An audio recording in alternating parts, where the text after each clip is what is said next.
Hello, I'm Dr. Bill Gradishar, Professor of Medicine at Northwestern University, and I'm pleased to be speaking to you today about the topic of stage 2 breast cancer. As you might expect, all therapies are personalized for an individual patient, and Yerbba provides you with insights into some of those therapies, immunotherapies, targeted therapies, as well as clinical trials that may be tailored to your specific tumor biology and health profile. The Yerbba report breaks down chemotherapy regimens, all treatments and combinations, providing the positives and cons of any given therapy. And you have an opportunity to interact with experts directly to get evidence-based answers about your options, recurrence risks, or side effects of therapy. So go to yerbba.com and you can explore additional information that may be appropriate for you.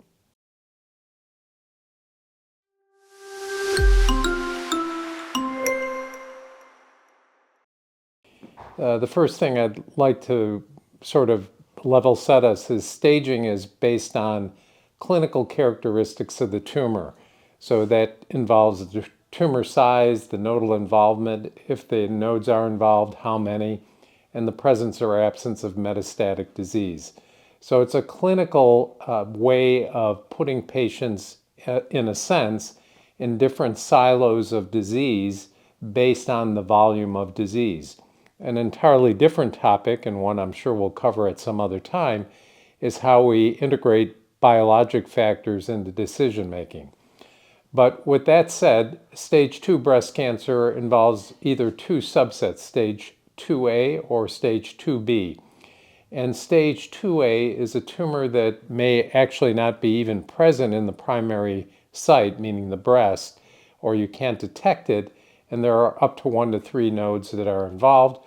There are other definitions that fall into that subset of breast cancer, including those that have tumors between up to 2 centimeters in size and 1 to 3 nodes involved, or a tumor that's between 2 and 5 centimeters in size and no nodal involvement.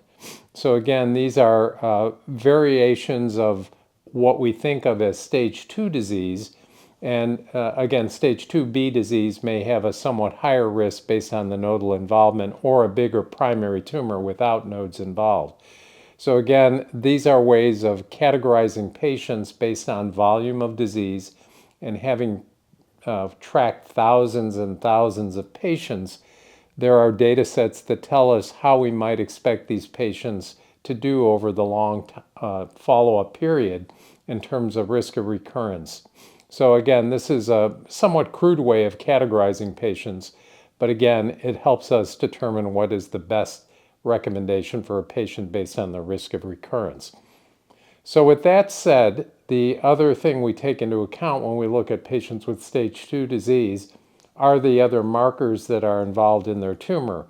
And the typical ones that are evaluated are ER, PR, those are the estrogen and progesterone receptor, as well as HER2, and then finally Ki67. These are very standard markers that are used.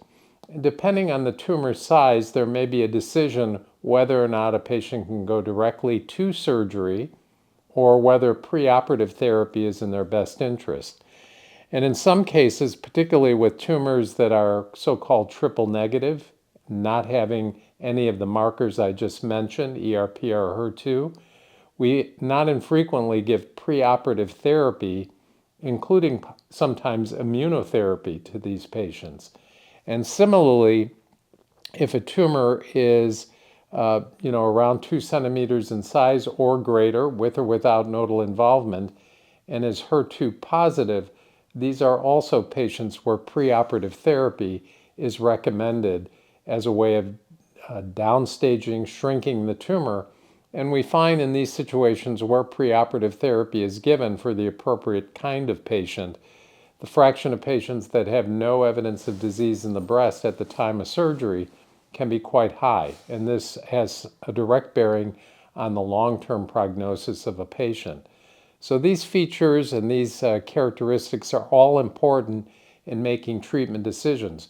Where preoperative therapy is not commonly given, at least in the United States, is for those patients who are hormone receptor positive and HER2 negative. Most of these patients are relatively chemo more insensitive, and we don't usually give pre-op therapy there. Patients often go directly to surgery. If a patient undergoes surgery, particularly if they have breast conservation, meaning a lumpectomy, we routinely recommend that patients receive what we call adjuvant radiation therapy.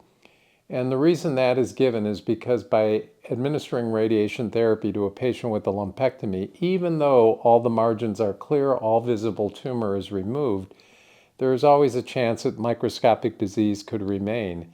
And as such, radiation therapy, in a simplistic way, sterilizes the tumor in the adjacent area, reducing the risk of a recurrence within the breast. So that's very standard. There are circumstances, particularly in a different setting, where if a patient even has a larger tumor and they undergo a mastectomy or they have significant nodal involvement, where radiation therapy might still be recommended. And again, the purpose of that is to reduce the risk of a local recurrence or regional recurrence in the lymph nodes. The other topic worth mentioning is in those patients who have hormone-sensitive breast cancer, that is ER-positive breast cancer, they will routinely receive a recommendation for adjuvant endocrine therapy. And those are drugs such as tamoxifen or aromatase inhibitors, which are pills that essentially interfere with the effects of estrogen on any tumor cells that might be still circulating. And by interfering with estrogen, be it at the level of the receptor or in the case of an aromatase inhibitor, where you're actually decreasing the amount of estrogen present in a patient's body, you are in essence removing the fuel that could stimulate a tumor cell to grow. So these are treatments that are very routine, usually given at a minimum for 5 years, in some circumstances for longer. And the purpose, again, is to reduce the risk of a recurrence. For patients who have HER2 positive disease, they are inevitably going to get a recommendation for HER2-directed therapy. Those are drugs such as trastuzumab or pertuzumab, and there are others as well. And again, we tailor the therapy based on the markers and the biology of the disease, and the intent is to decrease the risk of a recurrence at some later date, decreasing the risk of metastatic disease. The risk of recurrence is based on the tumor volume. And again, that can be quantified in a sense by looking at how much of the tumor is present in the breast. In other words, what are the dimensions of the tumor, as well as whether or not the lymph nodes are involved, and if so, how many. And basically, again, in a very simplistic way, this reflects volume of disease. Smaller the volume of disease, the less likely there is to be circulating tumor cells that could put you at risk for recurrence at a later date. The higher the volume of disease, the greater the risk that there could be a recurrence. So again, all of those things figure into our decision-making, not only about guiding the patient on best therapies, but also in terms of expectations for problems in the future. And the purpose of any of the adjuvant therapies that I mentioned, be it radiation therapy, chemotherapy, endocrine therapy, HER2-directed therapy, or immunotherapy in select patients, is meant to decrease that risk of recurrence. For patients with stage 2 disease, the majority of the patients are cured of the disease. So by going through the algorithm of treatments I just described, surgery, radiation, the appropriate systemic therapy, the vast majority of patients will never have a recurrence, and most will be cured of the disease. And in fact, the survival rates are on the order of 80 to 90%. Again, you can tease out subsets of patients who have slightly different recurrence rates and survival rates. But overall, as a group, stage 2 disease tends to do fairly well, and most patients are actually cured of their disease.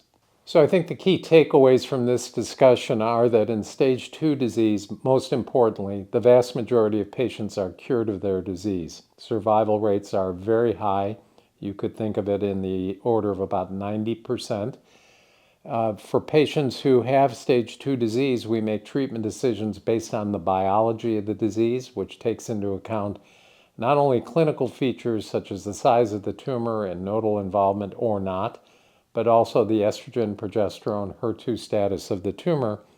And then we make treatment decisions based on those factors, which could include any of a variety of systemic therapies, including endocrine chemotherapy, HER2-directed therapy, or even immunotherapy.